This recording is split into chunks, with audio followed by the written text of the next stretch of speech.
La recette est au gramme près. Sur la balance, de l'orge maltais importé directement d'Angleterre. On ne trouve pas en France.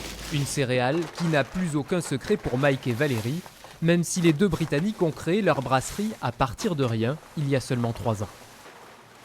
On a beaucoup d'amis brasseurs en Angleterre. On parle beaucoup avec eux, passer du temps avec eux. Nous avons fait plusieurs stages en Angleterre.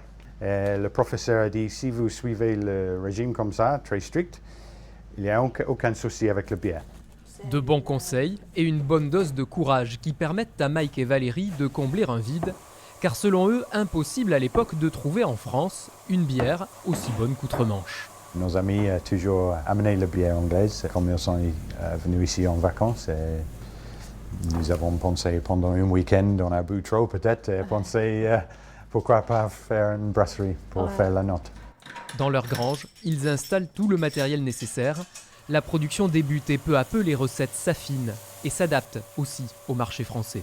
La première chose pour nous, c'est réduire le niveau d'amertume. Parce que pour nous, le bière en Angleterre, c'est beaucoup plus amer que le bière en France. L'an dernier, 17 500 litres sont sortis de la microbrasserie. Aujourd'hui, le couple produit 8 bières différentes, en bouteille et en fût. Et si les concurrents sont toujours plus nombreux, Mike et Valérie ne prennent pas ça pour une mauvaise nouvelle. Si on a plusieurs brasseurs, les gens pensent, oh, pourquoi on a plusieurs brasseurs? Il faut goûter la bière artisanale.